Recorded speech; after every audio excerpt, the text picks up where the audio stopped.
Good morning. Welcome. Come on. Hey, Yeah. you know how it is? Yeah. It's Thursday morning. Wake up, Nigeria. Now it's important that you imbibe healthy habits. Waking up early is one of them. Yes, sir. Of course.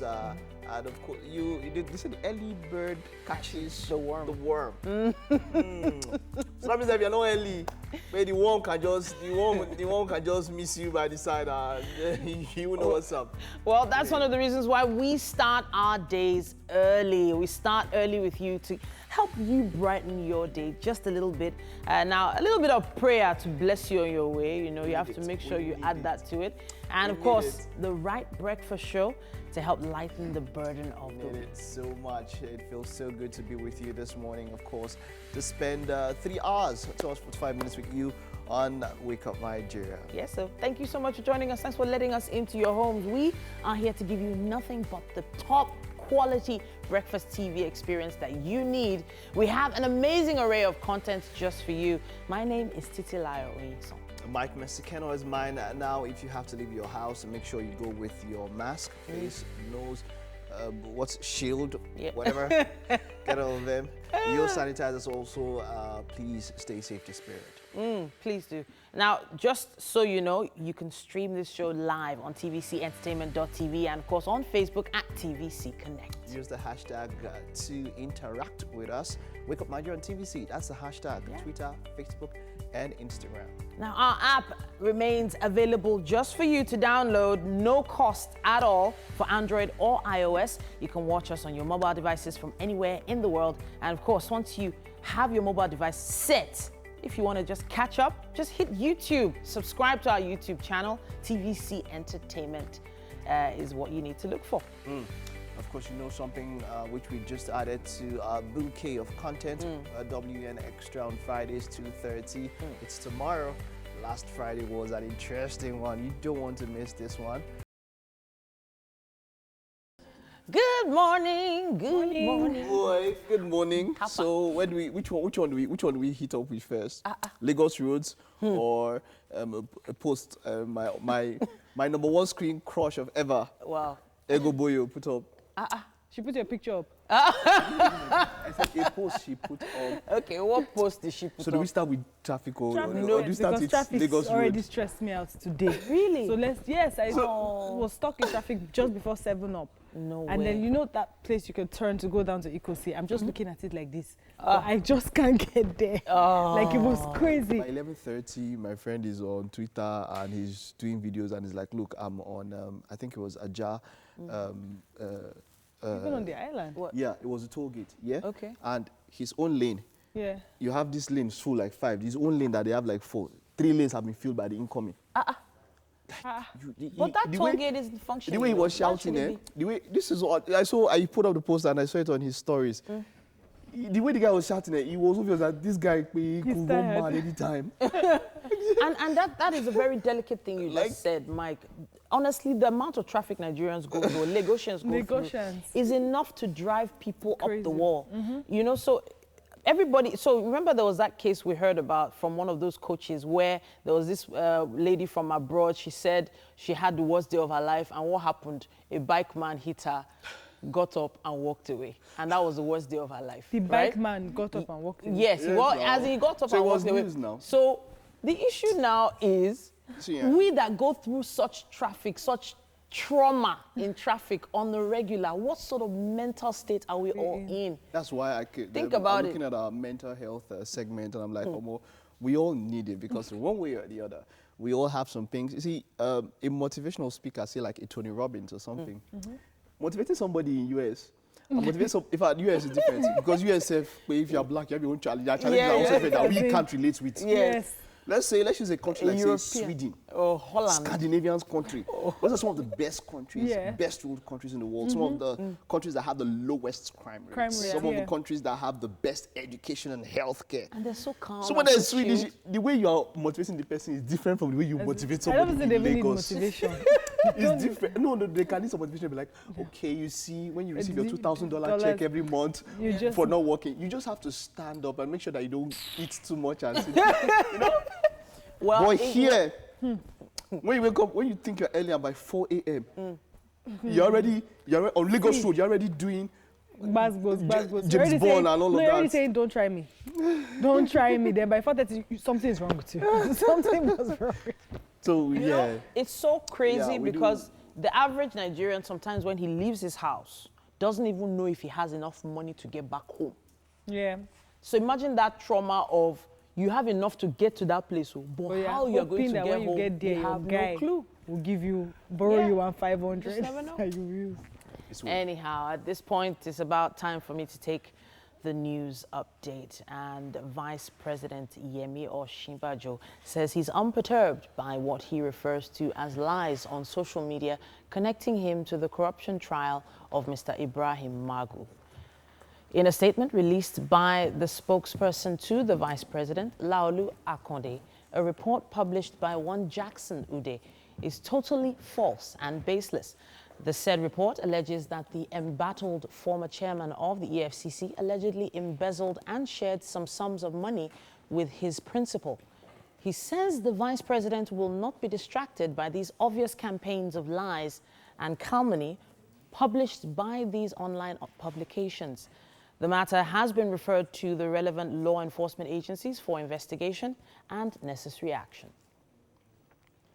The federal government has reversed its decision on the reopening of schools under its domain for the West African Senior School Certificate examination. Minister of State for Education, Chukwuemeka Nwajuba, has announced this on Monday that the examination would commence in August and end in September. But at the end of yesterday's Executive Council meeting, Minister of Education Adamu said schools under the control of the federal government will not participate. Mr. Adamu appealed to state governments who have agreed to reopen schools to reconsider the action due to COVID-19 pandemic. He also appealed to WAEC to reschedule the examination. Yesterday, we called a meeting of stakeholders who will tell us their situation and what needs to be done in order for it to be safe. While the meeting was going on, WAEC announced that they are starting on the... So let's see who they are going to start with. And I would also like to, at this position, ask those states that have already announced, I appeal to them. I think it is not safe. I feel responsible for all children, not just the children who are in federal government controlled schools. Please, let's save our children from this. You can just take one scenario. One infected child going into a class. Because, you know, this social distancing is just some beautiful theory. The Central Bank of Nigeria has devalued its official exchange rate by 5.5% to 381 naira to the dollar from 360 naira. That's according to the data on the website of the FMDQ OTC Securities Exchange. The currency depreciation comes after CBN Governor Godwin Emefiele announced last month that the bank plans to unify its multiple exchange rates to improve the transparency of its currency management system. The central bank also devalued the currency in March when it adjusted the official peg against the dollar from 360 naira to 360 naira rather, from 307 naira. Investors and the International Monetary Fund have long called on Nigeria to merge its multiple exchange rates as the absence of a single rate deters foreign investment. Lagos Airport came alive again with domestic flights resumption yesterday. 5 of the 8 domestic operators in Nigeria have received approval to return to the skies. They are Arik Air, Air Peace, Ibom Air, Overland and Dana Airlines. Airfares on economy range from 29,500 to 33,000 naira for one-way tickets from Lagos to Abuja. Passenger turnout for the 7 a.m. flight was surprisingly impressive at Arik counter. The next flight was with Air Peace and for its 10:30 a.m. No 2 aircraft left Lagos at the same time in compliance with the federal government's order of staggering flights from the airports. The travelers were orderly and processes and facilitation seamless. Food was not served on board and the last row of the aircraft was reserved for isolation space. Staff of Federal Airports Authority of Nigeria and the regulators Nigerian Civil Aviation Authority, were present to enforce compliance with safety guidelines. Touts were not noticed at the terminal as the service providers denied non-passengers entry into the terminal. The federal government had shut the airspace for about 3 months to check the spread of coronavirus in the country. Outside Nigeria, the United States has reached another grim milestone in the coronavirus pandemic, with more than 3 million confirmed cases as the virus spreads across states.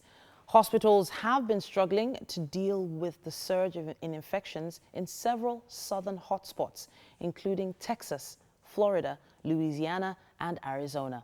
Americans are now forced to reimagine their holiday celebrations amid debates over schools reopening, with the future of the pandemic still unclear. And that's it on the news update for this hour. Thank you, Mike. It's about time for us to take a quick look at the headlines in the dailies at this point. We have the Guardian newspaper starting us off, and it starts with this headline. It says, markets stagger over CBN's secrecy on Naira devaluation. Pressure hits external reserves and amid sustained forex decline. Pressure hits external reserves, as I said, and the experts predict more hardship as import costs rise, obviously. Seek multiple foreign exchange resources in agri and solid minerals. Story starts there on the cover and wraps up on page 6. It also says here, 4 airlines off to a good start, records 70% load factor. Dana Aero contractors joined today. NCAA okays all 8 airlines, more airports for reopening. Federal government backtracks, says schools not reopening soon. Kogi Cross River residents in danger over refusal of COVID-19 testing. Ondo Assembly suspends Deputy Speaker, 2 others. Umar replaces Magu as EFCC chairman. Now, that was fast. Now that's what we have on the cover of The Guardian. Moving on to the cover of Daily Sun this morning, we have Magu gets 2 days to prepare legal defense. Again appears before presidential panel from custody. Quizzed on looted assets disposal. As reported by The Sun, Umar Mohammed takes charge at EFCC. Photo stories here showing flight resumptions as passengers await screening at MM2 Ikeja, Lagos yesterday. Also, security dogs screening passengers' bags at Nnamdi Azikiwe International Airport, Abuja, yesterday. At the bottom of the paper, we have Church of Satan demolished in Abia. Leader arrested. His bad influence to community, says local government boss. Federal government makes U-turn on schools resumption, pulls out of WASSCE for Unity schools. Impeachment, Ondo Assembly suspends Deputy Speaker and 2 others. Anambra gubernatorial government plans meeting with monarchs to endorse zoning. To the top of the paper, and finally we have 7 die in NNPC explosion at Benin River Valve Station. Ex-NNPC GMD Yakubu opens up on $9.7 million and 74,000 euros recovered from house. You can read this and more on Daily Sun for today. I have the Vanguard newspaper with me now, and it says, day 3, more posers for Magu to account for 380 houses seized, 7 vessels loaded with crude oil, disposal of assets worth 37 billion naira, and pressure on for civilian to head EFCC. That's a lot to account for. Page 5 has more information on that. Above the masthead there, more than 600 firms bid for Nigeria's 57 marginal oil fields. On COVID-19, NCAA stops Aero, Asman, Max Air as airlines resume flights. Federal government starts 2021 budget, targets September for submission to NAS. Fears in Ondo as doctors forcibly discharge COVID-19 patients from IDH. Schools not reopening anytime soon, says federal government. 13 soldiers, 17 Boko Haram ISWAP terrorists killed in Borno attacks. Gencos, discos have failed Nigerians, according to reps. And on the COVID-19 update, it says here Lagos records 150 new infections as confirmed cases rise to 30,249. That's what we have on the cover of the Vanguard. So there's quite a lot on the covers of the papers today. The photo story here showing some social distancing in the queue going onto the planes there. Yeah. Now that is different because when you're flying in and out of Lagos, it's like everybody wants to get on the plane. I honestly thought that yesterday the airport would be full. I didn't think that people would actually respect themselves. Well, I think also the prices of the tickets would have floored some people, you know. And then, of course, people are still just nervous about the fact that the people you meet at an airport could literally be coming from anywhere and going to anywhere. True. It just feels like, you know, not many people will feel safe yet. And they want to see how everything goes. And then also, you know, when the airport has been like slow for so long, you're like, let them go first. Let them kickstart. Let's see how it's going. And I think the flight tariffs, I actually expected it to be a lot more expensive than it is now. So kudos to them for not making it too not making pricey. it too bad. Yeah. And then this, I was going to say this Magoo guy. So if we come to your house now, if we raid your life, what are we going to find, please? You'll find the grace of God and how the grace of God has been in our lives. It makes you rich and adds no sorrow. And you see evidence of our hustle for the past how many years. But the truth is, it's a lot to account for. Day 3, more poses for Magu, 380 houses seized. Now, the people it was seized from, you know, had to account for where these houses came from. So it does, you know, it does make sense for him to at least say what happened to them. 7 vessels with crude oil. Now that one, I don't know, no comment. But the issue of a civilian heading EFCC, I don't know. I feel the whole of EFCC was put there for a reason, to check and balance some things. Yes. Is it doing its job? Is it about putting a civilian there, or is it about completely, you know, maybe doing away with the whole agency? To me, I don't know. Is it working? That's the question. Yeah. If it's not working, then we might want to try another method. Yeah. But I mean, the funny thing is, we really never know till we try. Well. It's all about you and making sure that you are well informed right here on Wake Up Nigeria. We have to wrap it up for now, but we'll be back after this break. Welcome back. Now, it is time to give you useful tips on how to get to your destination faster. As always, we encourage you to give us any useful information that you might be privy to help other road users to have an easy and safe trip to wherever they're going this morning. Endeavor to use the hashtag WakeUpNigeria on TVC on all our social media platforms.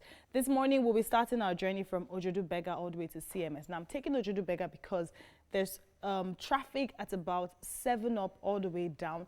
Not sure what's causing it. So if you're going to be going through this route this morning, you might want to get some updates on that. But surprisingly, it's going to take you 31 minutes. So I'm guessing the traffic is for people going out of Lagos, but let's see how it goes. So starting from Ogunusi Road, that's Isheri Road, all the way connecting to the new Bega roundabout. Now I can see just after the GT Bank, the traffic picks up.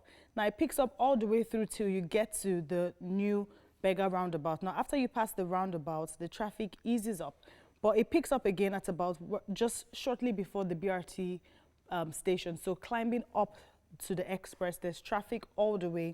Now just when you get to Fat Bames filling station, the traffic eases up and you have free-flowing traffic, but when you get to at about where the CMD road is, the traffic picks up again. If you're around that axis, please let us know, because we're not sure if it's people going out of Lagos or if a truck broke down or if something happened. Please use the hashtag and let us know.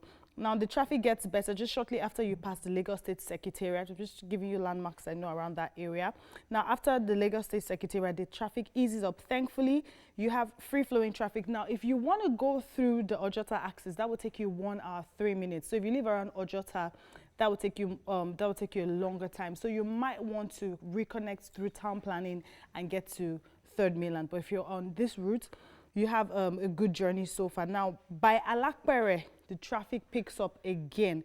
Now, there's traffic all the way through Ogudu, all the way through. Now, it eases up at Oworo, but picks up again as you're climbing 3rd Mainland. Now, the traffic in 3rd Mainland is in pockets. It's not completely. So there's some parts of 3rd Mainland that is free-flowing, and then there's some parts that have thick traffic. But I can see here that at about the Yaba axis, where people connecting from Yaba get to 3rd Mainland, there's traffic at that point. So if you're approaching that axis, now there's no traffic, but if you're approaching that axis, the traffic picks up, and it's usually expected in Lagos when you get to traffic lights where roads connect. There's always traffic at those points. Now, as you're coming down from Adeniji, there's traffic as well, but right after Adeniji is free flowing, thankfully. So when you get to the island, you will not experience so much traffic, and just getting to Marina Road. As soon as you're coming down from the bridge, we know that, the buses, people trying to navigate, slight traffic there. I'm going to check other routes, but I'm hoping Titi and Mike have some updates for me.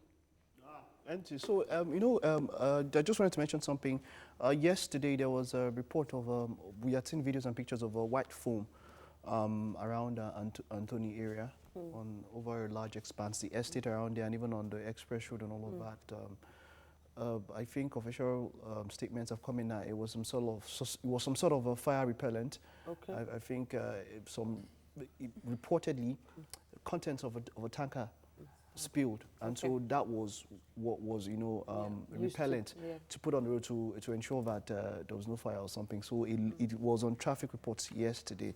So I for now that's the report that is official that came to us. But this morning, the roads are really something else. There's a report of a tanker broken down at Ibafo. Now the traffic stretched all the way down to motorways, that 7-Up area and all of that. There's another tanker at 7-Up.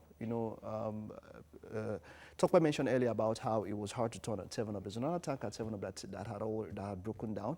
And so we don't know the current state now, but we know that it was at least moving a little bit quite slowly. So this morning has really been hectic. Early this morning in some areas. Yeah. And of course, the only other updates you have here are people still talking about the traffic of yesterday. Someone says... Today's one is... Yeah, someone spent 4 hours from Ikota to Abraham Adesoya. That's like... Abraham Adesoya was flooded yesterday. Okay. It was flooded. People were... It was a problem. And so, as it stands, a lot of things are in our hands. If you don't have to go out, don't. If you don't have to. Apart from the issues of COVID and all of that, now you're talking about the traffic as it is, moving out. So people process this in different ways. Maybe some can handle traffic, they're okay when they're in traffic. Yeah. But there are some of us, when we hear... I like the way you said us. There are some of us, no, it's different ways. There's some of us, when we hear tra, before we even say maybe traffic or trousers or something, shall also hear tra, we can do this in... Have you heard of Zoom? Do you know something called Zoom or Skype? You know what, let's talk round up so we can start the conversation. Tokwe, back to you. Thank you very much, Titi and Mike. I'm just going to give you a quick traffic update for those traveling from Festac to CMS. It will take you approximately 1 hour from Festac town. You have free-flowing traffic all the way from 41 Road, 22 Road, connecting to Lagos Badagry Express. Now, on Lagos Badagry Express, thick traffic, but it picks up, but there's pockets of traffic all the way through your journey. But another thing is just exercise patience, and one thing is for sure, you will get to your destination safe and sound as long as you protect yourself. And please remember to use all the health and safety guidelines to protect ourselves from coronavirus. I'll be joining them in the kitchen for What's Up and About in Lagos today. Yeah. Now, I was hoping to talk a bit about the fact that the federal government is saying no to the reopening of schools. That's solid. You know, I was just like, I was trying to just imagine what they had in mind. You're not okay with it? Did they expect, I'm saying, what did they have in mind when they said that they should go to school? Okay, that they should go to, okay, so... And I'm like, you expect elementary kids to social distance, to keep masks on for 6 hours, right? and not play and, you know, at least come in contact with each other. That's for it's almost impossible. Yeah. For the junior school, for those in elementary school, what we call primary and nursery, it's impossible.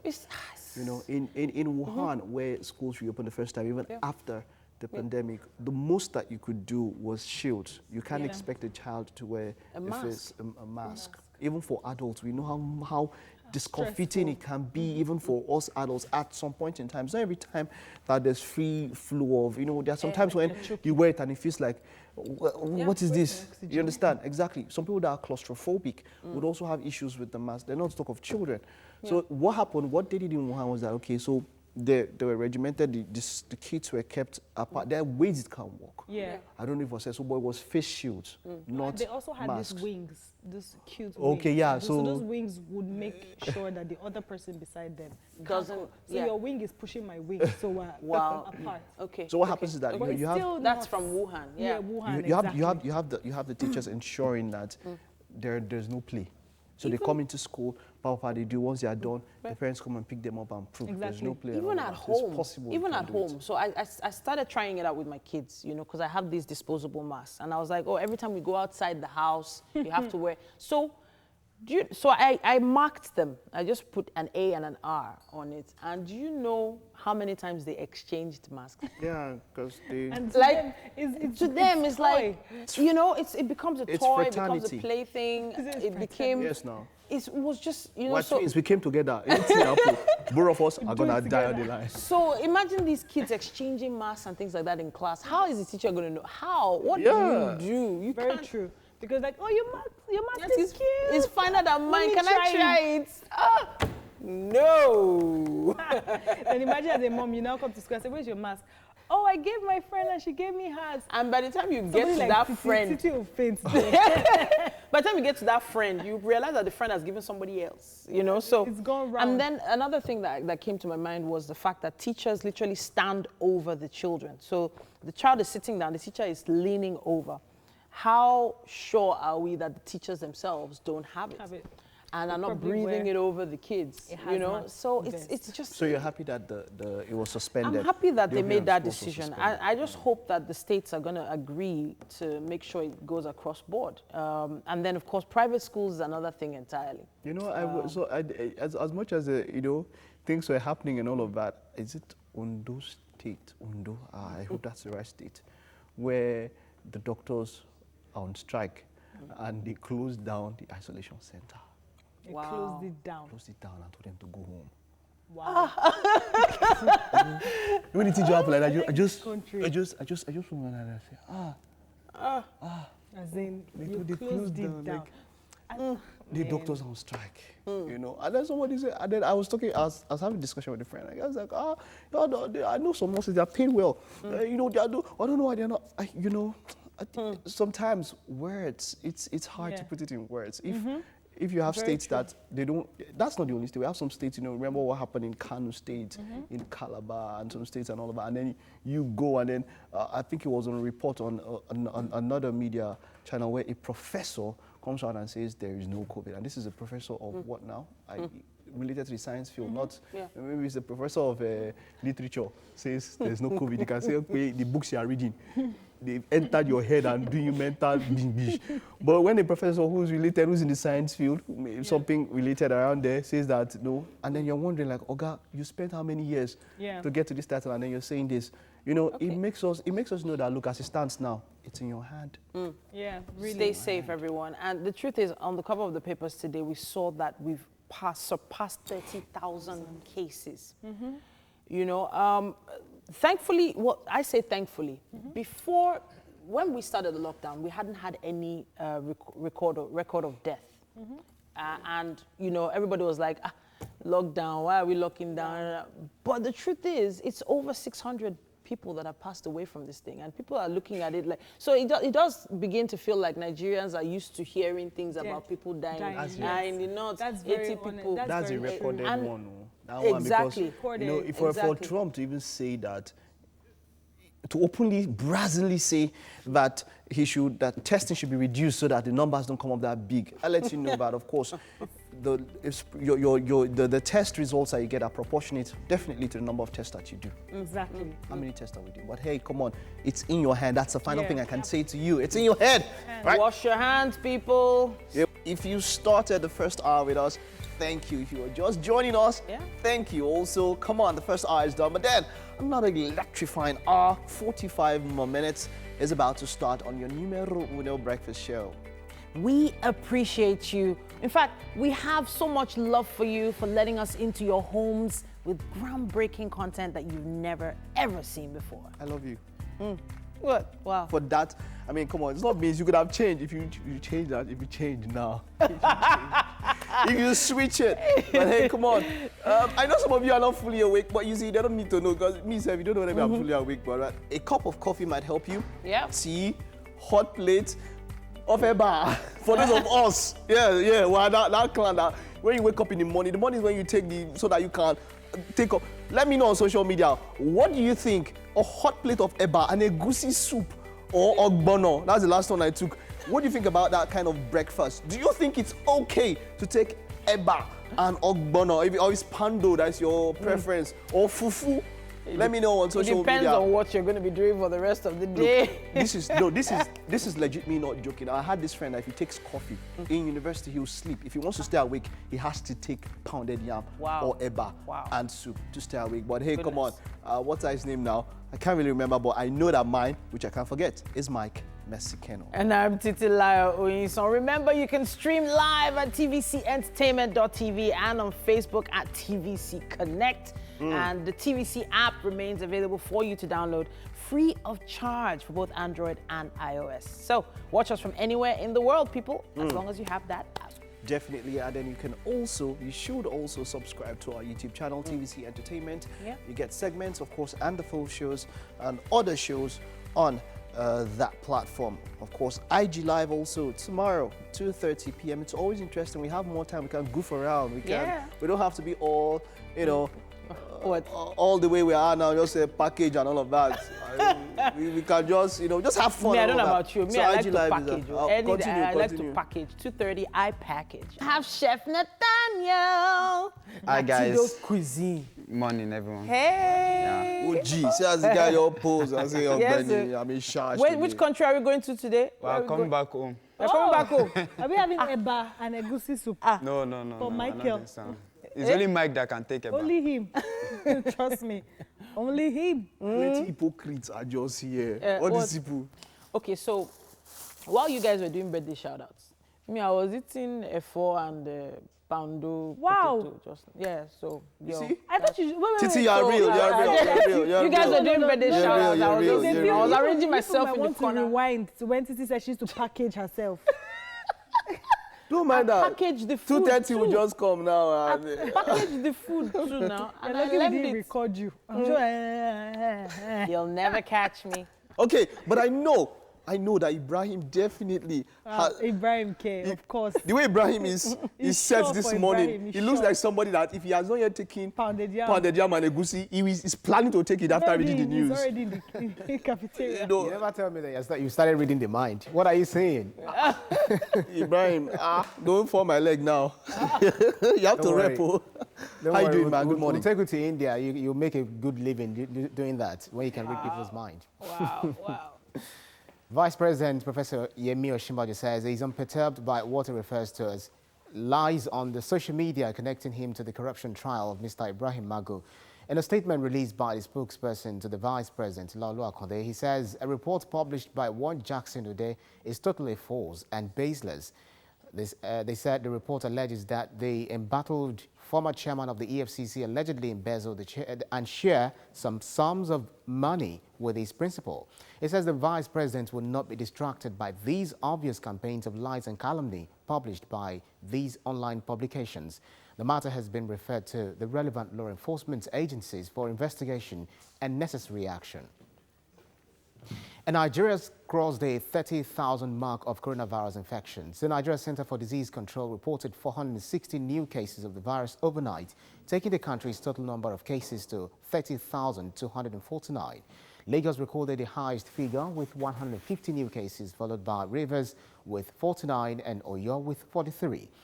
Other states with high numbers include Delta with 38 and Abuja with 26. Niger and Adamawa states recorded the lowest number of cases. So far, 12,373 people have been discharged, while 684 people have died from COVID-19 related complications. The federal government has reversed its decision on the reopening of schools under its domain for the West African Senior School Certificate Examination.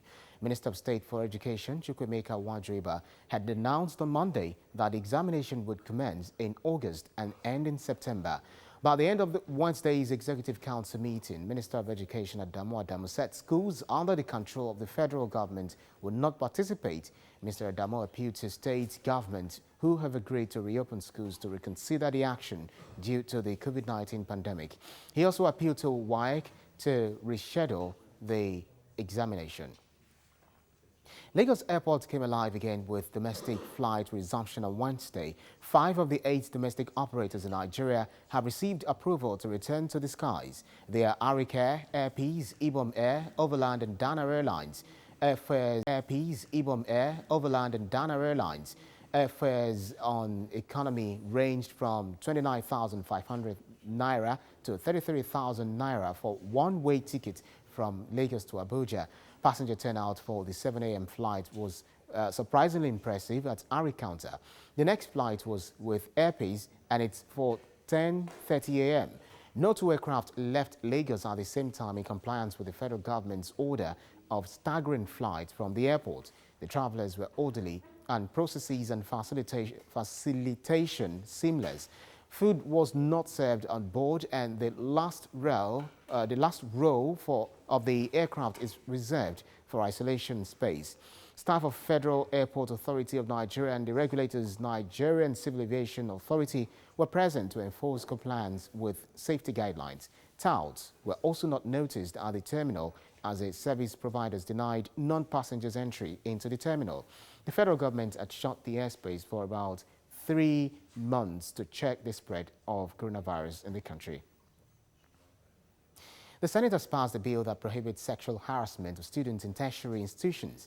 The bill passed third reading after a close-by-close consideration of the report from its Committee on Judiciary, Human Rights and Legal Matters. According to the provisions of the bill, any educator found guilty of committing an offense of sexual harassment is liable on conviction to 14 years imprisonment or a fine of 5 million naira or both. Lawmakers regard the bill as a landmark achievement as students can now feel safe and protected. And outside Nigeria, the United States has reached another great milestone in the coronavirus pandemic with more than 3 million confirmed cases as the virus spreads across the state. Hospitals have been struggling to deal with the surge in infections in several southern hotspots, including Texas, Florida, Louisiana, and Arizona. Americans are now forced to reimagine their holiday celebrations amid debates over schools reopening, with the future of the pandemic still unclear. And that's the news update for this hour. Mike has sports now. We're back, and it's time for us to take another look at the headlines in the daily. Some more newspapers just popped into the studio, and we're starting with the Nation newspaper at this point. It says here, Magu, panel widens probe. Top EFCC NFIU officials to testify. Anti-graft chief grilled for 10 hours. Salami promises fairness and justice. APC screens Akeredolu E.G. Kekemeke and Adelami, others. Party affirms indirect primary. House suspends 3 members. Page 8 has more on that. Now it says here low traffic, or rather low passenger traffic, as flights resume in Lagos, Abuja. Kwara officials in isolation as COS is buried. Top officials for test.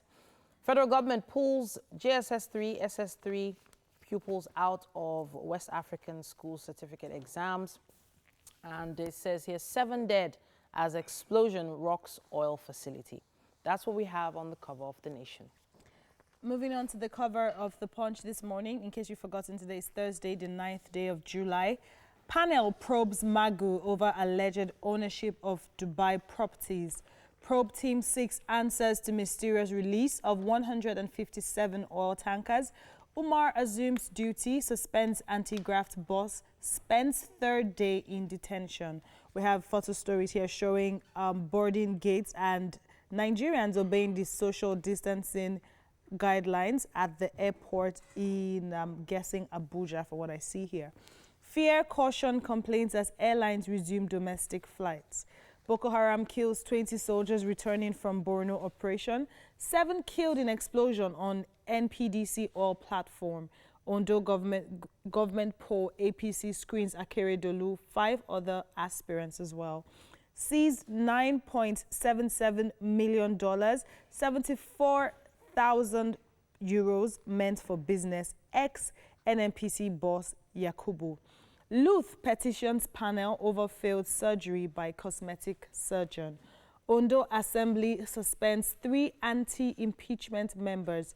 Leader resigns. To the top of the paper, we have electronic payment deals hit 50.3 trillion naira in 5 months. Slain IRT cops family sues Malami, demands killers soldiers trial. Nigerian students won't resume schools, take WASSCE, says federal government. And finally, we have Africa Initiative for Governance. We make tough decisions. We can emerge from COVID-19 better and stronger, says Mr. Aigboje Imokwede.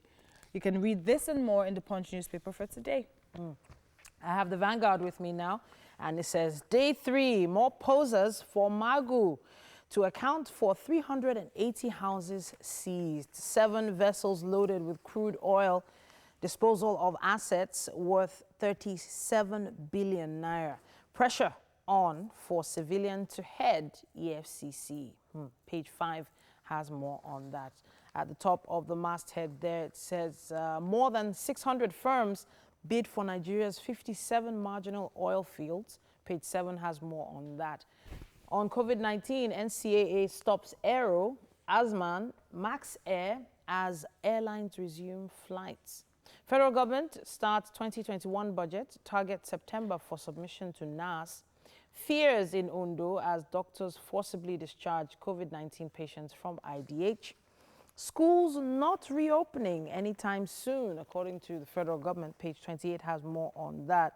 And 13 soldiers, 17 Boko Haram ISWAP terrorists killed in Borno attacks.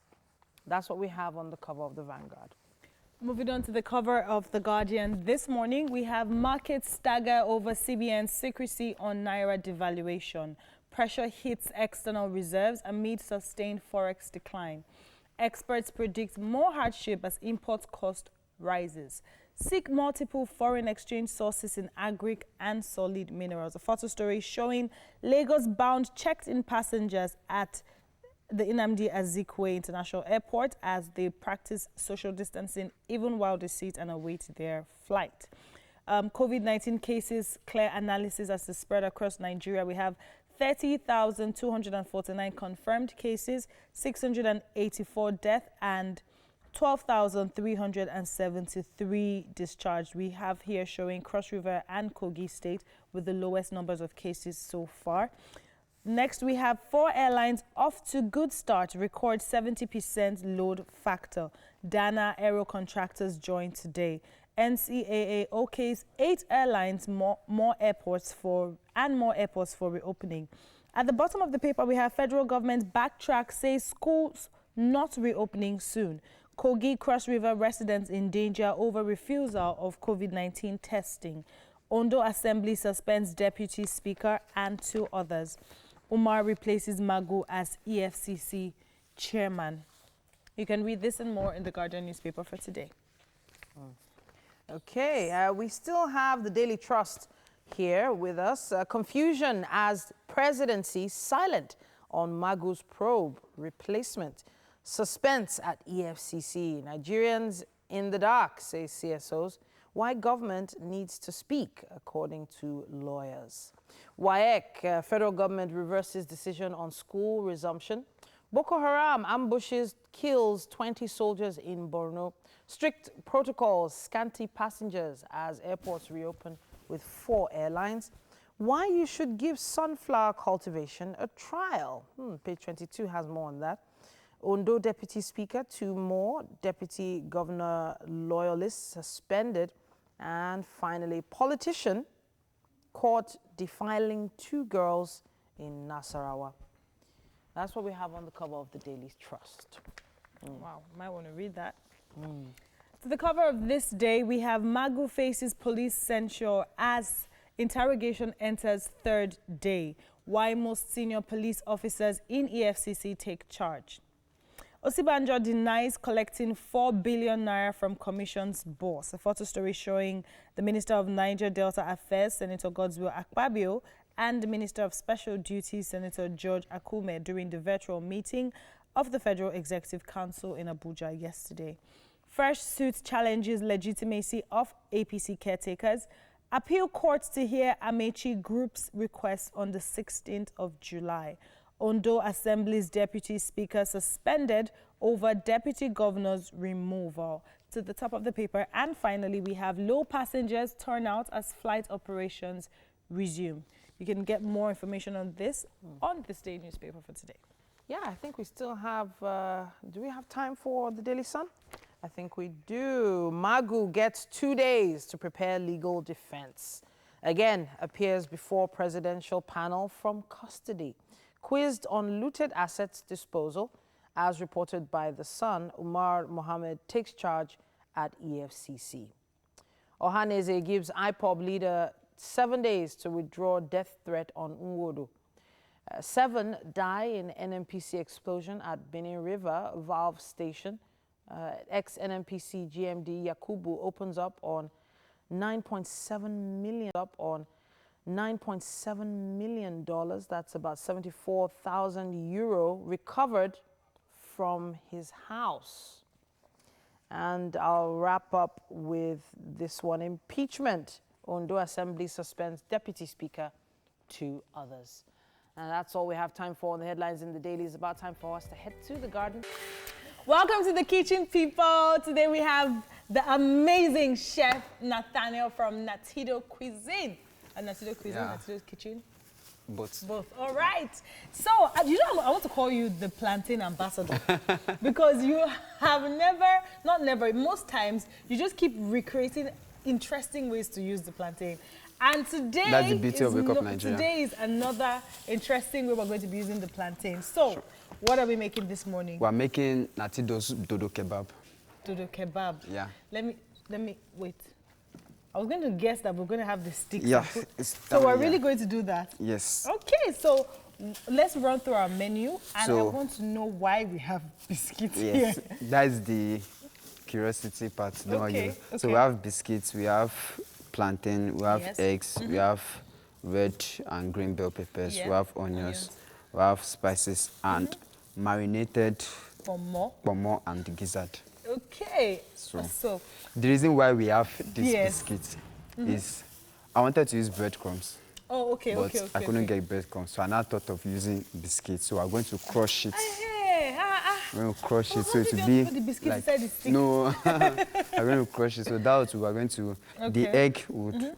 We use it to coat the plantain and trust me, do we you have know the Gary? last Are we time I using used Gary? Gary. We're not using Oh, we're not using Gary. Last time it was Gary, so this time we're using This I've biscuits. turned to pro. So why do we have pomo? Are we also using it for the kebab? Just for just to give it some different flavor. Okay, so we're really in now I say we're Nigeria not traveling. today. Exactly. We're not traveling We're not today. traveling anywhere. Chef There's Natido lockdown. is staying. He said there's lockdown. But we like our mental journeys. Yeah, but it's okay. Let's make it for Nigerians. So this will cost us approximately how much to prepare? Okay, with the gizzard and this, roughly around 2,000. 2,000. Yeah. You see, that's why I like Chef Natido and other chefs, of course. Now, this is something that I guess you should even have in your house. Yes, so if you want just to roughen easily. it up, it's something. It's actually plantain, pomo. You might want to buy gizzard, but Yes. if you don't want to do gizzard, you could do beef. You or can use could do beef, you can use chicken. chicken, you can use fish. Fish. It all depends You on can do you. fish. Yeah. try it out. Don't worry, you'll be fish surprised. Oh, you have It to depends cook on the kind of fish. You don't want to use titles that easily was scatters. confused. Exactly. You know, they usually have all those long fish that they okay, put. those long so ones. Okay, you can just use maybe kote. For example, you can either grill it or fry it, then just and put it. Oh, yes. okay. So how we're are going we to start starting? with. This looks like it wouldn't take us so much time. No, it's not going to. I figured. So just to cut off some gizzard, then we fry. Okay. So just this. So this was it boiled or Yes, it was just marinated? no, I boiled it too. So as it will not be, to make it very soft. And you know, gizzard takes time to boil, Yes, so it that's why I does. did it at home. If not, we will not go anywhere. We'll not go anywhere today. So that's just the reason why. So after we cut this, I'm going to fry we're it. going to fry it straight. And there's a little trick or something in the sense that the oil, we are frying the gizzard first because we need the flavor of the oil to fry the plantain and the bell pepper. So it will not just be blank vegetable oil. So the flavor of the gizzard and everything will enter. it will enter. Yes. Okay. So we talked about frying the bell peppers. Are you going to? No, it's just to stir fry it. Oh, okay, stir so fry. So that you can easily, you know, kebab usually have peppers. Peppers, yes. But So we don't want to use just raw peppers because not we don't want everybody to likes it. overcook it. Yes. So. You know what? We're going to continue with this, but we have Mike who is ready to take us on our very first mental health conversation. Hey, Mike. Yep, it's our mental health segment, and we are joined by Dr. Oluseun Peter Ogunubi, who is a consultant psychiatrist and a lecturer at the University of Lagos. Now, he's going to be talking to us about optimizing your mental health awareness during the pandemic. Good morning, Doctor. Good morning. Thank you for having me this morning. Thank you for being here this morning. So we are talking mental health, right? Yeah. Okay, so for the sake of avoidance of doubt, what exactly, when we say mental health, a lot of people use that term, but they don't understand exactly what it means. What does it mean by talking about mental health? Okay. Thank you so much for that question. When we talk about mental health, the same way we talk about hypertension and people related to their heart, the blood, the way the blood circulates in the body, or we talk about urinary system and people talk about the way they urinate and cope. So also when we talk about mental health, we are talking about the way we reason, the way we behave, the way we see things around us, the way we interpret cues, the way we interpret the going on, the way we perceive objects, the way we perceive situations, the way we feel about certain things, about ourselves, about people around us, about what is happening, the way we also interpret them. All this and our ability to be serene, our ability to contribute meaningfully, our ability to work perfectly in our environment based on our age, our gender, all those things is what we term mental health. They are not physical pain, they are not things that can be seen, but your movement, your ability to wake up, your ability to smile, your ability to greet others, your ability to respond, your ability to be sad when you should be sad and not be okay within that frame time. These and all the emotions that you bring up are what is termed mental health. It is not just, I'm not hearing voices, I'm not working abnormally, I'm not doing things abnormally, I'm not mentally ill. It is the serenity that surrounds your emotion. That is mental health. Thank you so much, Doctor. Your last statement there really brought it home, was a home run. It's not just about, like you said, seeing images, schizophrenia or something like that. It's about how you relate when things happen and how you relate to things. Now, this pandemic has thrown up a whole number of issues. I mean, this is an unprecedented situation. We've not seen anything like this. Almost nobody living has ever seen something like this. And it has really caused quite a lot of issues. I mean, we've heard about people who committed suicide, things that happened, people who were unable to meet with their families, wives who couldn't talk to their husbands, or people who were holed up together in the same place that they've not been there, they've not been together for so long.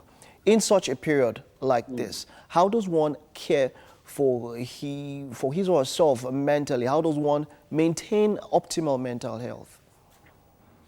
Yeah, well, thank you so much for that wonderful question. And you have tried to even explain the situation analysis. You have tried to talk about the pandemic, something that is fearful, something that is killing people, something that families are being bereaved, something that we are told that is very contagious, and that we don't even know anybody that will have it.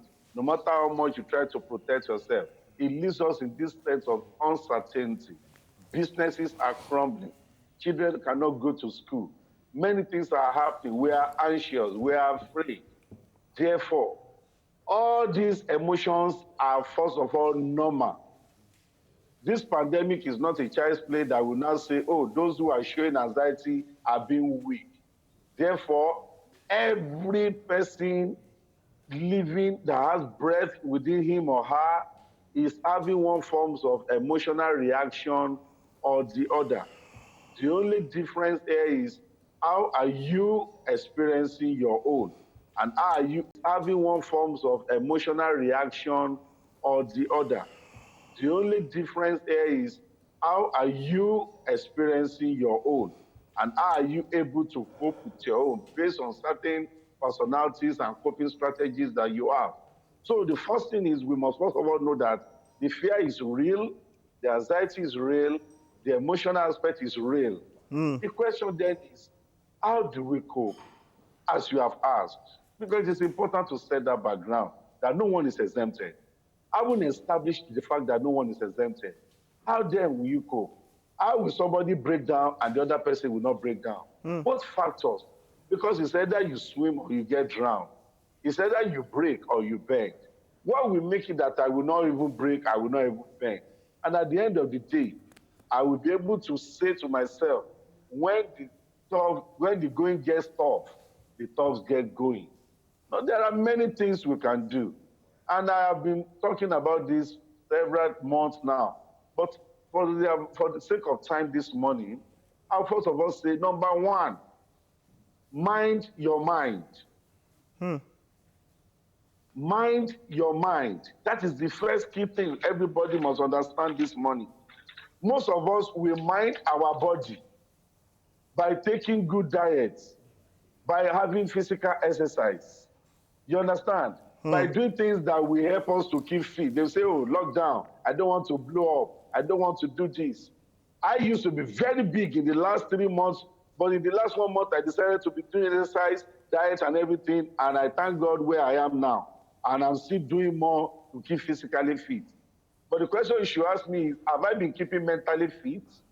So people must understand the concept of mental fitness and not just going to gym for physical fitness.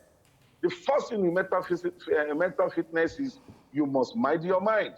You must do things that will preserve your emotion, that will preserve your mind, that will preserve your sanctity. And the next thing, how do you do that? That's the next question. I have established one point. Mind your mind, mental fitness. The number one way is ensure you sleep well. Ensure you sleep very well. You sleep well. Rest. Doctor, this is perfect. Rest. Doctor, this is perfect. I like where you came from. Mind your mind. Sleep, number one. Yes. Doctor, we have this series for a month. We're going to have you across the whole month talking about this, but what we can pick up from today is mind your mind. Not only physical fitness, but mental fitness is also quite important. We'll pick this up, Doctor, but for time, we just have to end now. Have yourself a wonderful day, Doctor. Thank you so much. Thank you so much. All right, we'll kick off with this. Okay. Whoa. Sleep. Sleep. I'm going to sleep very, very well today. I know I need it. All of you laughing. Okay. Hey, that's what we can take for today. We'll take this short time out. Don't go nowhere. All right, welcome back. We're just having a brief conversation with Mike off air about how he wants hugs as well as sleeping. But back to the kitchen. We are preparing plantain kebab. If you're just joining, you haven't missed much. We're just going to quickly run through the menu. before we talk about the gizzard on fire. We have biscuit here that we're going to use to achieve breadcrumbs. We have eggs, plantain, green and red bell peppers, seasoning, onions, and our gizzard. And we have Chef Nathaniel. Okay, as the menu is on the kitchen, the menu is on the screen now. Chef Nathaniel, our plantain ambassador. Eggs, onions, gizzard, plantain, vegetable oil, bell peppers, red and green, of course, breadcrumbs, and steak seasoning. Yes. Yeah. Just follow the seasoning. So we're using this seasoning to season the plantain? No, just for the bell peppers. Oh, just the bell peppers. Yes, we are not seasoning the plantain. I was going to ask you, are you one of those chefs who like to put salt? Salt. It depends on, because salt, there are some... Yes or no? No. What's your struggle? I don't prefer Thank salt. you. Because doesn't mean that we have a problem with people that use salt. I just feel like, please leave my plantain the way it is. It has a kind of natural sweetness, especially all those yellow ones. Yes. And then when you put salt, it just feels confused. Like, where are you? That's why at times some of these doctors usually advise those that have diabetes to stay away from all those ripe plantain because of the sweetness. And oh, okay. So, see, Chef Nathaniel, ex-doctor, nutritionist, says if you're a diabetes patient, you might want to stay clear of ripe plantain, or you might want to stay clear of plantain as a whole. You know, better to be safe than to be sorry. Now, I was going to ask you, why are we frying our pomo?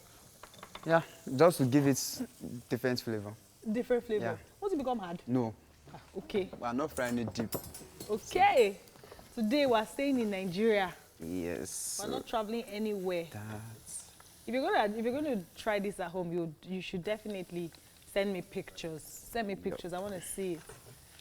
And then if you want to catch up on different episodes, kitchen episodes, you want to definitely go to our YouTube channel, TVC Entertainment, and binge watch different episodes, different kitchen segments. You see, Chef Nathaniel has used gari to coat his plantain before. He's used different things. Mike, stay away from my kitchen. Mike has been trying so hard to come into this kitchen. Oh yeah, come, just Let's come. help you. Just come. Stop forming activity. Ah, my days. All these my little children that want attention. Okay, yes, so now we're going to, okay. I want to, So it's going to why are you being all over the place? Please, I want to crumble biscuits. No, there are plenty will crumble. I'll just show them the way it's become. Yeah. So soon, very soon, we will be moving on from this, but you will not take this away from me in this life. I will crumble. How is the biscuits good? Oh, it's so cute. For those of us that didn't play when we were small, we can use this to catch up on playing. So if you're looking for how to actually achieve breadcrumbs, this is called biscuit crumbs. Exactly. Yeah, in the spirit. I know. You know, we do this, Chef. We do this together, like some people that are just bystanders. Momo is still frying. Wow. Okay. So we're going to continue with this. You're going to miss out on watching me crumble my own biscuit, but I'm sure Titi is on standby for our very next conversation. Hi, Titi. Something smells good in the kitchen. That breaking or crumbling of biscuit is like therapy, you know, like it's therapeutic, just rolling a rolling pin over biscuit. Anyhow, recognizing the need for the actualization of quality education is something we're going to talk about now, even at times like this. Now we have Patrick Nwafo, the founder of Social Light Limited, a company that offers digital marketing, social media management, IT procurement, and maintenance to businesses in Nigeria. Today on Tech, he'll be talking about e-learning and the different platforms that can be utilized to teach children online. We need to take into cognizance the importance of keeping children safe from immoral content online as well. But right now, that is the biggest window to the world.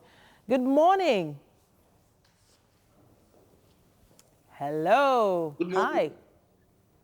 Good morning, Tizi. Good morning. Hi. So it's all brand new for a lot of people. e-learning, learning online. Our kids are being more and more exposed to the fact that the internet is a window to the world. Give us some of those platforms that parents watching right now can use to help their kids. Okay, so when it comes to e-learning, I think there's still some gaps that needs to be filled. You know, for instance, you can't just onboard to the internet immediately. So there needs to be like a form of control.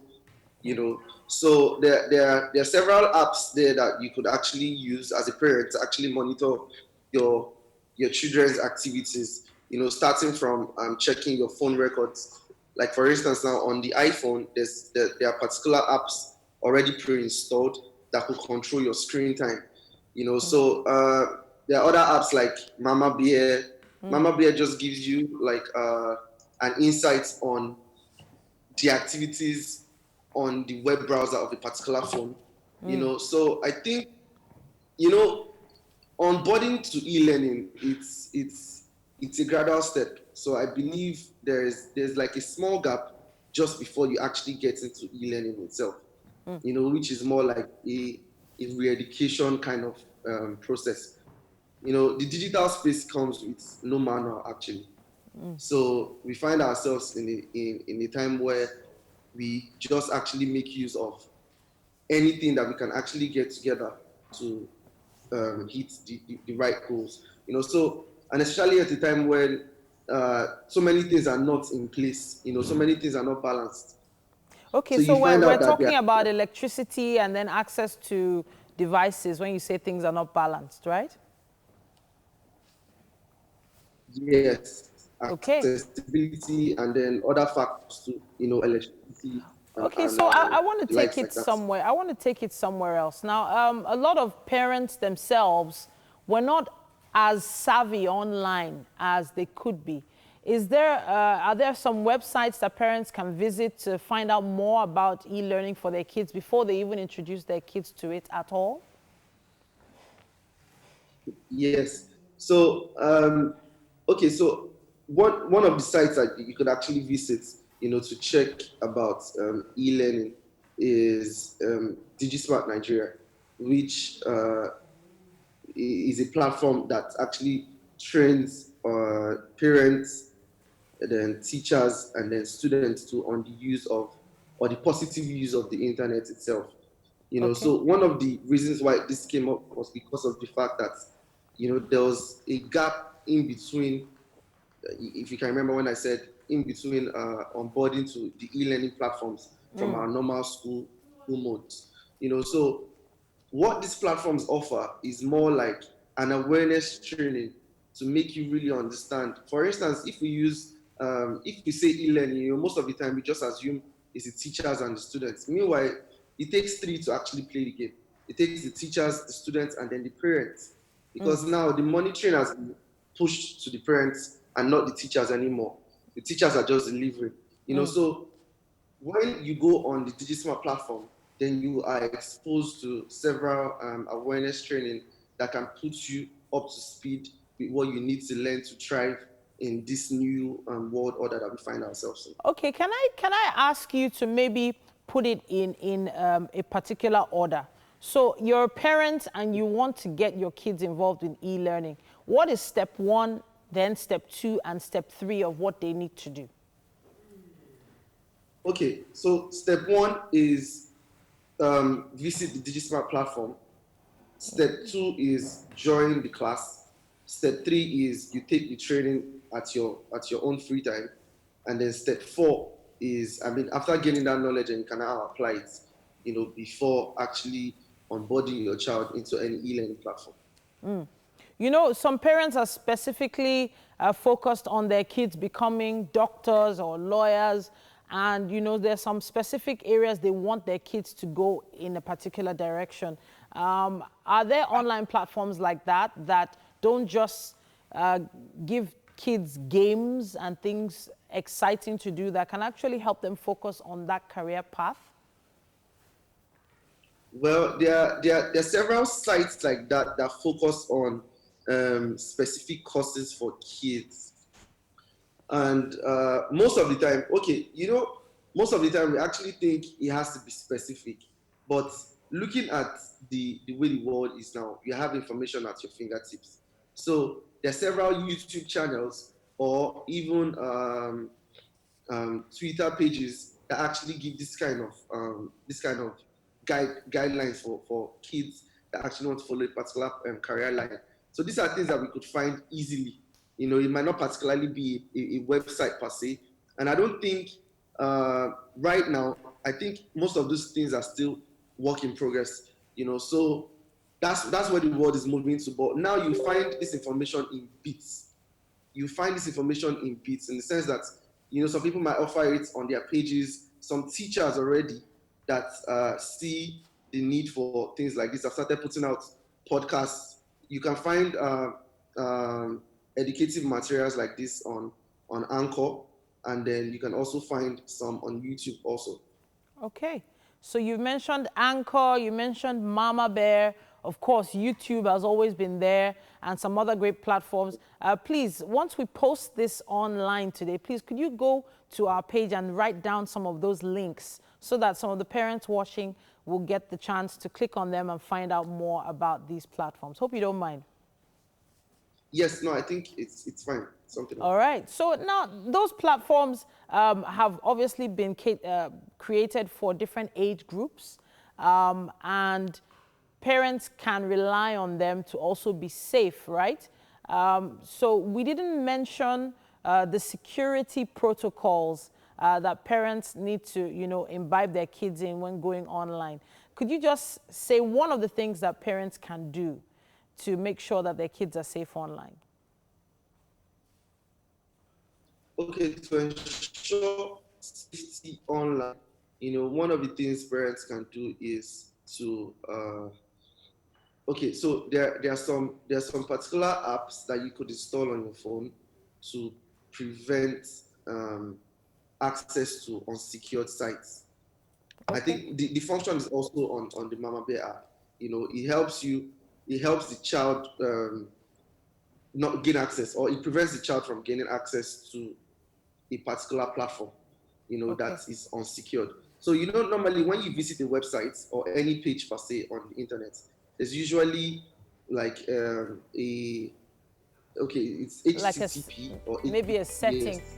Okay, I think that might be one of the things you'll have to add to our social media posts as soon as we put this online. Thank you so much. Yeah. It's been super exciting. It's been educating. It's been so much fun. 2 hours of the show has already gone by if you're just tuning in. Where have you been? You missed quite a bit. Don't worry too much. Don't worry too much. There's quite a lot, something special left for you in the last 45 minutes of the show. Welcome to the third lap on your numero uno breakfast show on TVI and Mike Mescano. And I remain Titilayo Oyinson. Remember, the virus is real. It is not a hoax. It's not a lie. Protect yourselves, please, and your family. And the best way you can do this is by following all the health guidelines. Make sure you wash your hands.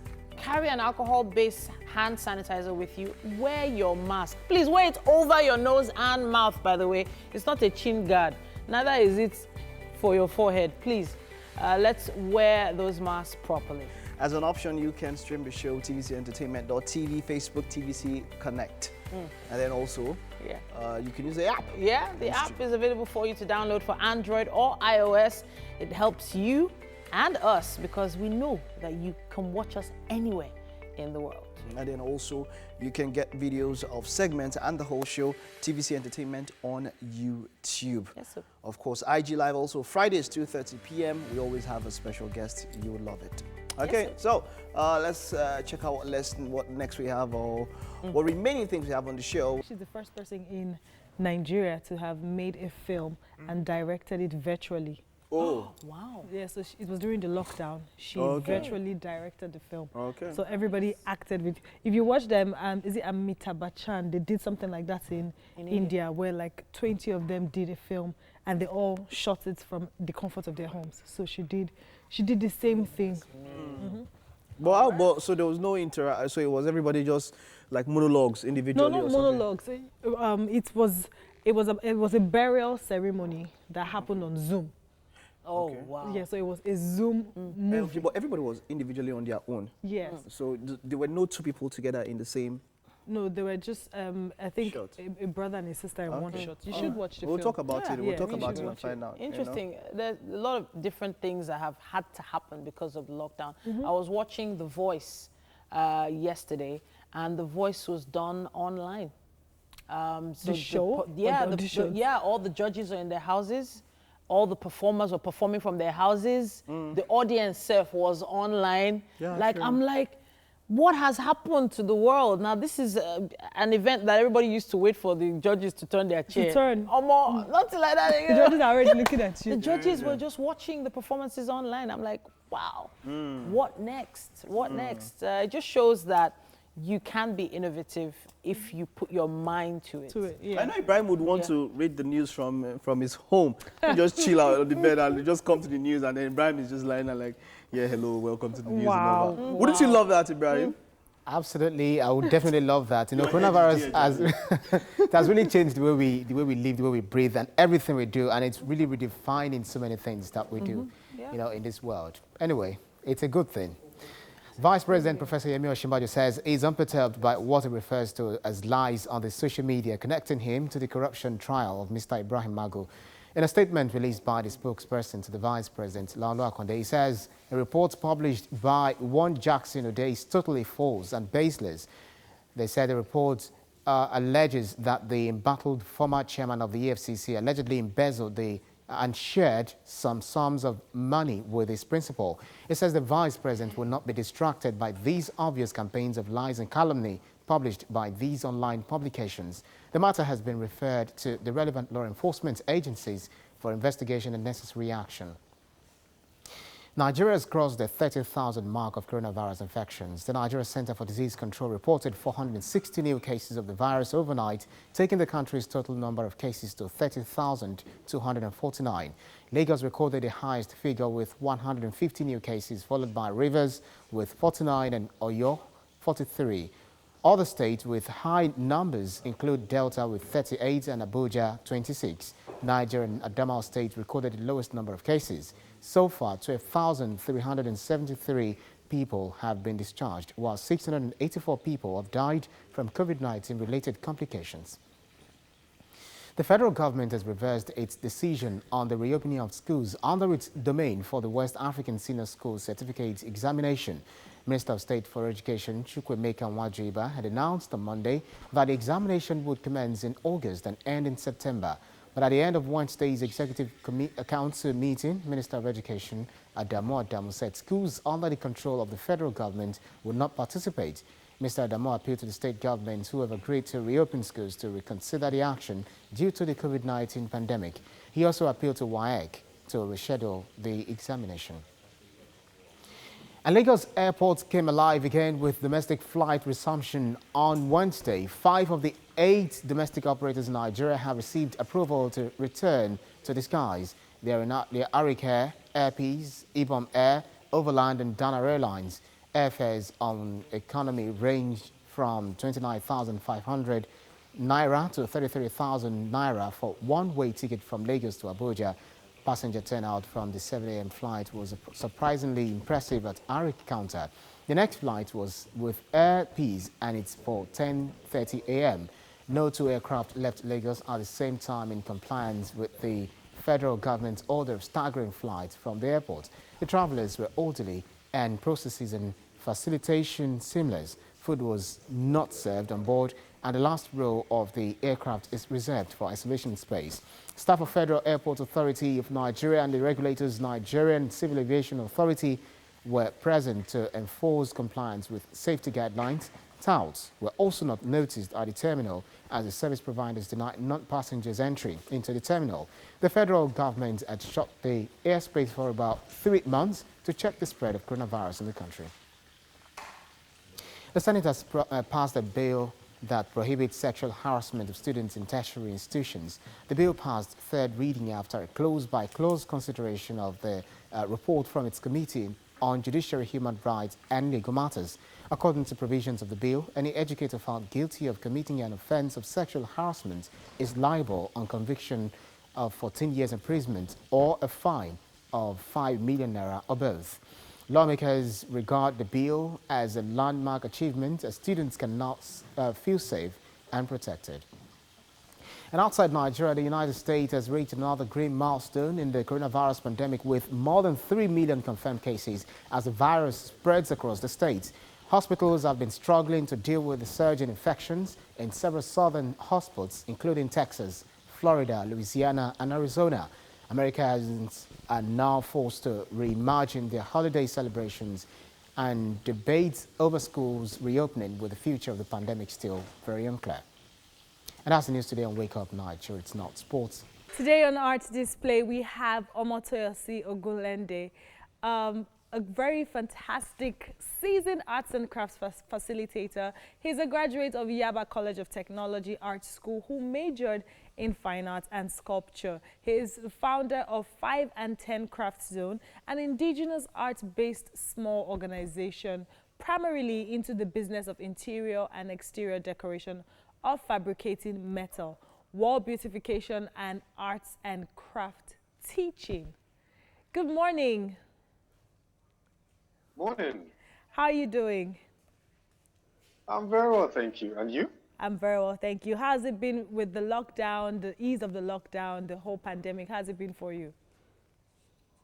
Well, not too bad at all because as an artist, we work from home or work from our own confinement. So basically, the ease of the lockdown, yeah, it's okay, not bad. At least we can step out, get few materials, yeah, and the likes, and yeah, back home too, you know, and also staying safe too, basically. Of course, primarily. Now, Omotoyosi, we did learn that you are into arts and crafts teaching. Now, what inspired you to go into the art of teaching arts and crafts? What inspired me? Basically, I got my inspiration from, you know, street kids here and there and wondering, okay, how can one also impact their lives? Say you don't have, you know, all the cash you have now to set up a space and what have you. Okay, then what can you do? Then, okay, my skill, my talent. Why don't I just, you know, share that to kids around? So basically, that's what inspires me into going into teaching. So that's how I found myself into teaching, basically. So yeah. Okay, now talking about the business of interior and exterior decoration of fabricating metal, can you break that down to us, break it down for us? Yes, please. Okay. Yeah, exterior and interior. Interior basically is just inside the house. Okay. You know, where you have soft furniture, you know, side tables, consoles, and the likes of it. Yeah. Then exterior has to do with the outer part, from your gates into the burglary. Okay. You know, so and some sculptural pieces, garden pieces. So basically, that's the exterior part that I mean in terms of fabricating metal. Oh, okay. It's not that you actually create or make the metals into the gates and all by yourself. No, that's what. Yeah, we do. Yeah, you do that? I do them. Oh, so. Yeah, I do metal. Yeah. Oh, okay. That's fantastic. I do metal. Yeah. Now, during the lockdown, how were you able to harness more of your creative output, considering a lot of people had to deal with this mentally, a lot of people were scared, confused at different points. Now, as a creative, a lot of your work comes from inspiration. What were the challenges that you faced during this period in creating? Well, in creating, one of the challenges basically is, I would say there's really no challenge though, but then maybe data. Yeah, maybe data. Spending more, spending more on data to do research, you know, and trying to stay online, relevant, the news and what have you. But in terms of creating, I switched, you know, way back. I switched from metal, which that's one of the things I have, one of my works I have at the background, which is string art. Okay. You know, so I switched into that. So staying at home has just been good for me, which I just have my armor and my nails and I hit the board. Basically, that's what I do. And I have my thread that I use to string. So all these pieces were done from nails and thread. So from the confinement of my home, I work. You do that. Now, how Yes, lucrative is the business for you? Because there are a lot of people you see in traffic lights selling recreated work. How is it for you as an original creative? How lucrative is the business for you? Yeah, now it is lucrative because the string art that I do is quite unique.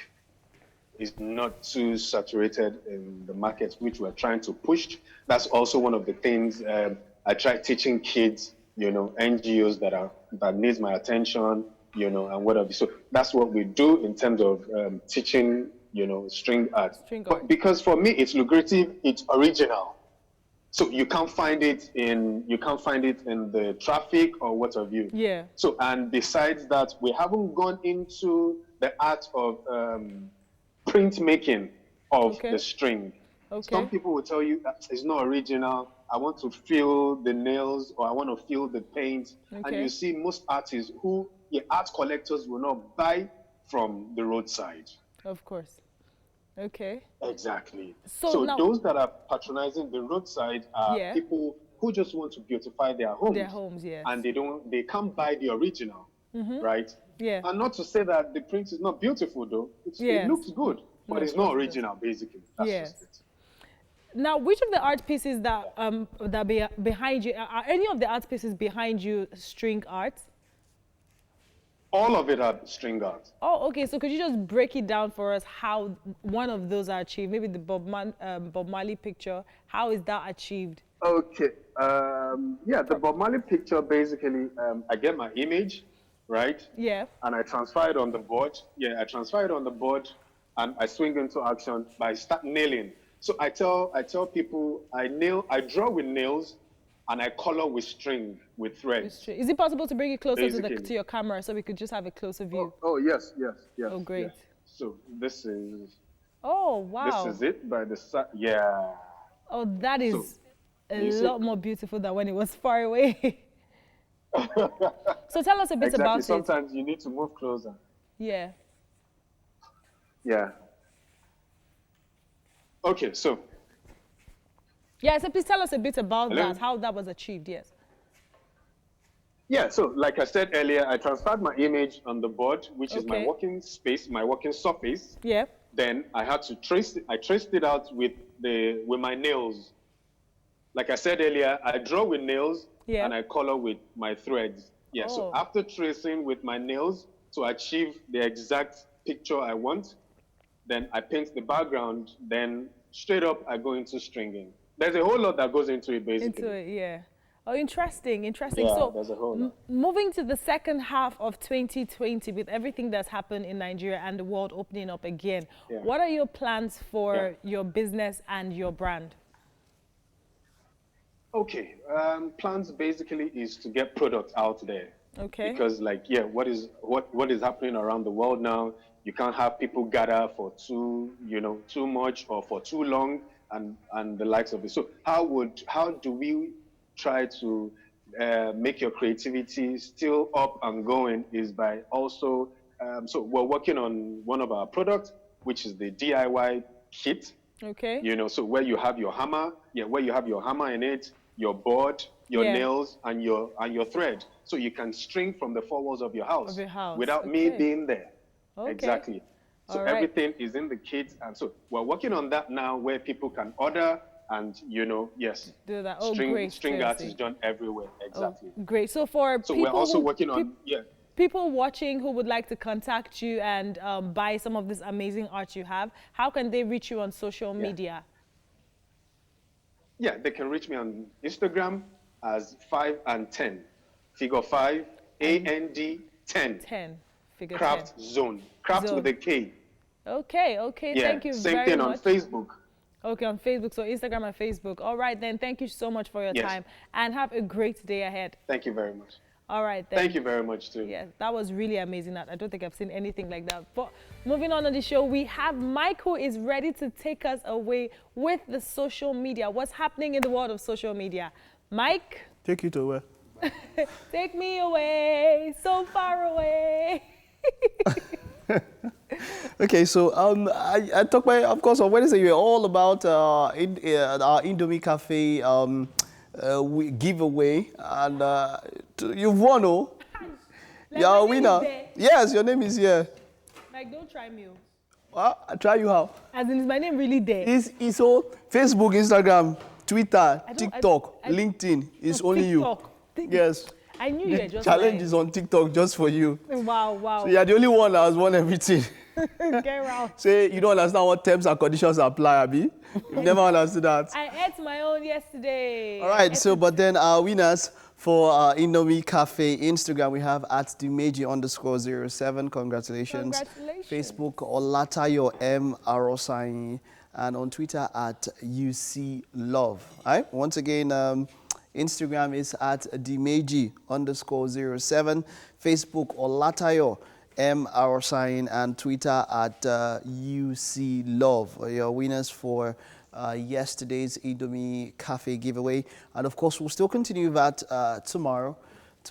So stay tuned to the show, and of course on social media, Instagram, Twitter, and Facebook also. And we'll get one winner each from this one. So congrats once again to our winners, okay? So we spoke about this earlier, schools reopening. It's trending on Twitter around the world. So it's not just schools reopening in Nigeria.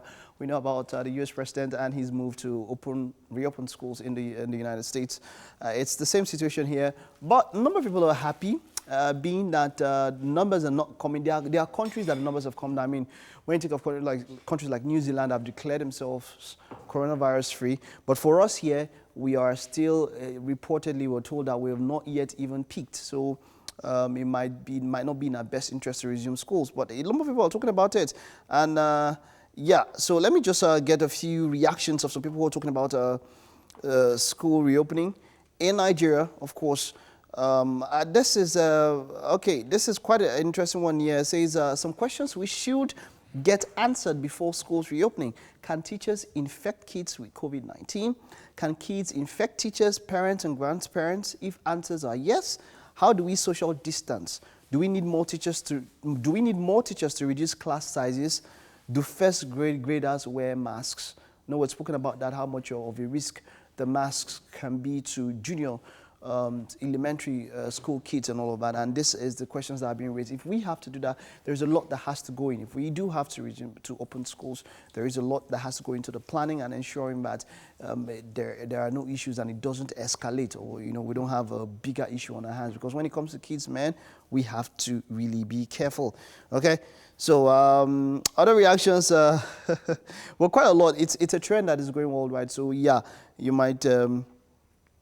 You'd see it all around, but the reactions are around the world, and many people are saying, look, if we are going to do it, we have to be cautious. We have to be cautious. We have to be cautious, right? Guys, what do you think? What are your final thoughts? Schools reopening. What are your final thoughts? Titi, talk about what are your final thoughts on schools reopening? This is a worldwide. It's not just only in Nigeria. Yeah. Worldwide, people are saying, okay, we have to ensure that even if we must do it, then the precautions, we have to even be extra careful than it is in open society. I think it's people that are alive that will go to school, so the school can wait. We should practice homeschooling. That's why we had the segment about teaching parents how to educate your kids from home, online education. There's so much on the internet that is available for parents. I think we should do online schooling and stay away from schools for now. Okay, all right. Okay, all right. I saw a picture here, I wish I could show you, of how kids will be in school reopening, the full PPE and all of that. Okay, that's all we can take here. Congrats once again to our winners. You'll be contacted via social media. We'll take this break now, and our final guest will be on the show. Thank you for staying with us. We have Chidinma on the line, Igbokwuche. She's a young filmmaker who writes, produces, and directs her own films. She started out producing for shows like Shade Corner, Yellow Wall, The Whole Truth, and more for Accelerate TV. Yes, now she hopes to make Nigerian movies that will stand equal with the rest of the world. Now that's a huge That's hope. a tall task, man. Hello, Chidinma.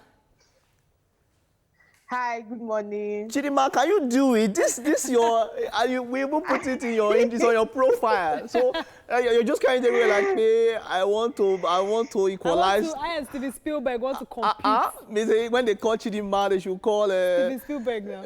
James Cameron in the same sentence. How do you want to achieve that? I mean, thank you guys for having me. So that's the goal. And I think that Nollywood is already set up for that. If you notice, like when African movies have been talked about, everybody talks about Nigeria and Nollywood. So I feel like my predecessors are already setting up the standard. And I don't think it will be that much of a difficult thing to achieve. So it's about just being authentic and telling our own African stories. And I feel like when you tell your own stories, there is no way that the world is not going to love and appreciate it. And by the time our stories are already traveling. So it's just about more people hearing and talking about our movies. And what again does it mean to be at par with the world? It's just about the whole world talking about the movies that you make. And we're already on the right track to get that going. Okay. Now, you recently produced and directed another short film of yours, Chaos, which was virtually directed. You want to talk to us about that experience? Yes, so making Chaos was actually interesting. I know that COVID was a really terrible thing, but it actually gave me this opportunity because there is no way in hell I would have thought about making a movie virtually if not for COVID. So everybody knows that when COVID just came in, we were all on lockdown, and the movie industry was one of the most hit because you can't be on set. Everybody had to shut down all production, and it just made me think, is there any way that we can still make movies and make content that people will enjoy, even though that we are on full lockdown as at April? So I came up with the idea of writing a story that every actor can do at home without having to come on set, without everybody being on set like in the normal traditional way of making movies. So that was where the idea of making Chaos came from. And thanks to all the short form contents that we see on social media, it's also inspired me to come up with this story. And then thankfully I have these amazing filmmaker friends that I reached out to. And it was a really crazy experiment, but as I shared the story with them, they were down. And everybody was like, whatever you need us to do, just let us know and we'll come together and we'll make this. And like joke, because to be honest, it started as a joke. We made the film and it turned out to be what it was. So virtually directing it was basically we didn't go to any set. Every actor acted at their own home. And we had to do a lot of video calls, voice notes, short lists, just to get everybody to play their parts the way they did, so that when the editing was done, it would come together to be what we now know as Chaos. Is the movie available for the public? Yes, it's on YouTube. Oh, it's on YouTube, so everybody can watch it now. It's on YouTube, yes. Okay, it's on YouTube and it's on my IGTV page. All right, now what has been the reaction to this movie from so far that you've gotten? What has been the reaction from professionals? Let's talk about from professionals in the industry, from colleagues, and then from the general public.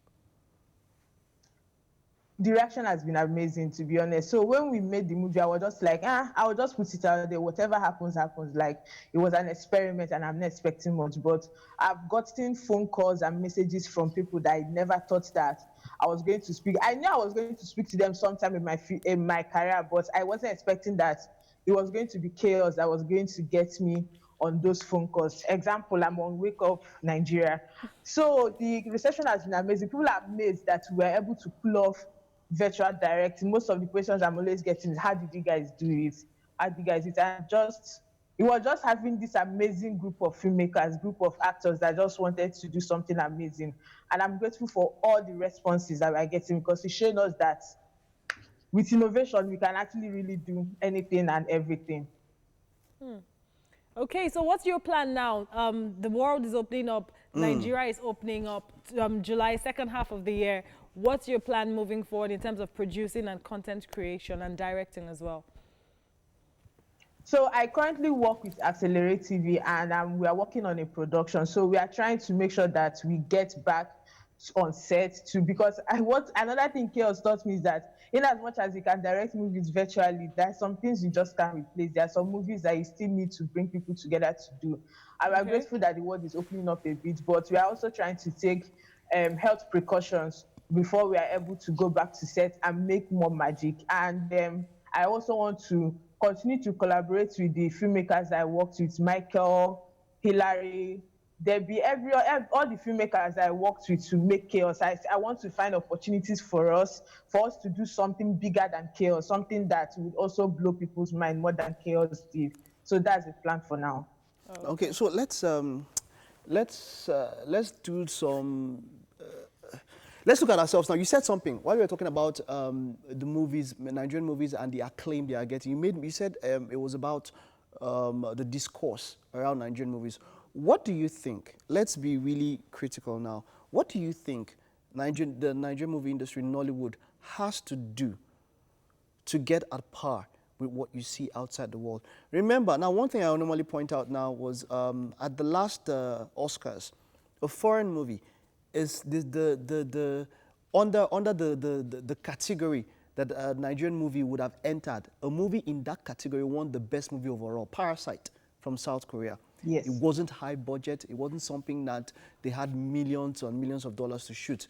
But if Lionheart had gotten into a category, it would have gone against that movie. That movie won the overall best movie. At different points, we've seen Asian movies and all of that doing very well on the world stage. What is that thing that you think critically now, let's not just talk, what do you think is that thing that Nollywood really needs to get at par? Because money, we should not say money, because those movies are not, a movie like Slumdog Millionaire and all of that they don't have all the budget in the world. Yeah. What do you think we can do as an industry, individually and as an industry, to get at par with what you can see at the best around the world?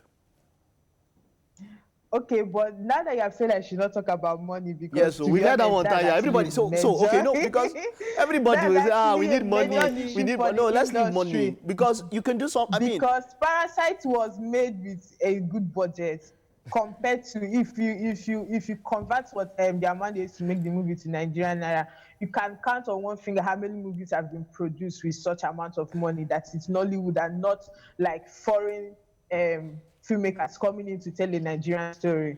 Okay. So at the end of the day, budget is actually a problem. But apart from that, I understand why you're saying that there are also some stories that can be told with less budget and it can stand to par with the rest of the world.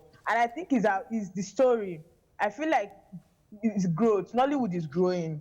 More people are learning how to tell our stories better. Before, I think a lot of times we were just looking at these other industries like Hollywood to see what they're doing and trying to emulate it, when we know that in our country we are like different, we are special. So there's a special way to tell our story. And I think that in the past couple of years, we're actually making those type of films. We are telling those type of stories. And I think there will be progress. There's going to be progress.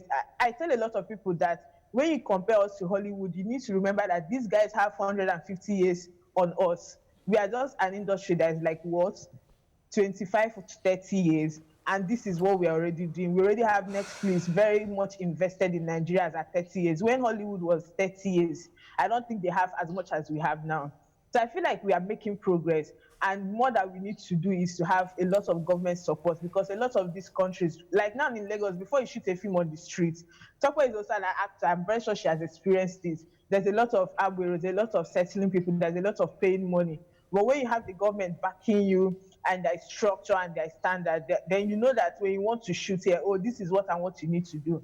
And once you get those permissions, nobody's going to come and harass you.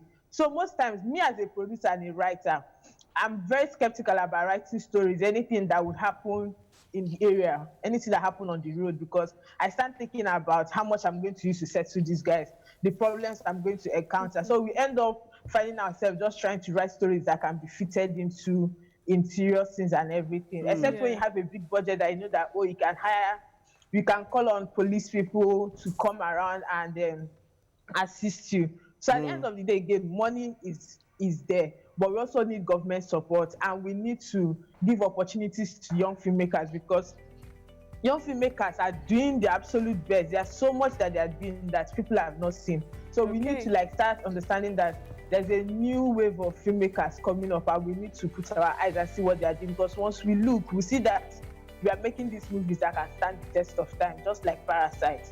And one day, Nigerian movies will win Oscars, and probably mine. Chidima, Chidima, one day I know say you go make us proud. Chidima, thank you. It was great talking to you this morning. I wish we could talk more, but then we have to round up now. All the best. Wishing you the best in your career as you move forward, okay? Yeah. All right. So, Tokpa, you did something lovely in the kitchen. Yes. You want to see that? No. Yeah. You will not eat out of that food. I promise you. All right. Let's head over. If you guys are not even careful, I'll just block both of you from the kitchen totally. Like, it's just, don't worry, I can always take over. I'm saying something. Are you not my guy? Yeah. My guy. Don't let Titi deceive you. Friendship for food. Now then the Russians. But Chef Nathaniel has been hard at work. Ooh, right? This looks so yum. Yeah. So Chef Nathaniel, yes, did you hear that, Titi? Whoa. Hey. Yes, so Chef Nathaniel made plantain and gizzard kebab with a sprinkle of biscuits and pomo. Yeah. We stayed in Nigeria today, so let's quickly just run us through. The biscuit is the crunchiness that you're seeing. Yes. We don't want Mike to taste this thing. Yeah. So I crunched the biscuit. The biscuit is crunchy there. Yes. What of that one there? Yeah, that one is there. No, this one down. Pass it first. I just want to no, the other one. No, don't confirm anything. Yeah, bring it. Don't confirm. This is it there. They can take Mike out of the Agbero. They cannot take the Agbero out of Mike. We don't say anything. Wow, Mike, the idea is going to take. Anyhow, Mike has, done his worst today. But I know he's going to enjoy that because the crispiness of the cabin biscuit is making sense. This pomo is actually COVID-19. This pomo is actually perfect, but the problem it needs more pepper. It's perfect. On that pepperish note, we're gonna wrap up the show, people. Yeah. It's been fun. It's been good. Yeah. Tomorrow is Friday, meaning it's game day. Yes. And we're gonna have our Indomie Cafe people around tomorrow as well. So there's loads of great things to win. Make sure you make it a date with us again, 6 a.m. tomorrow. Yeah, see you tomorrow. See you guys. Bye.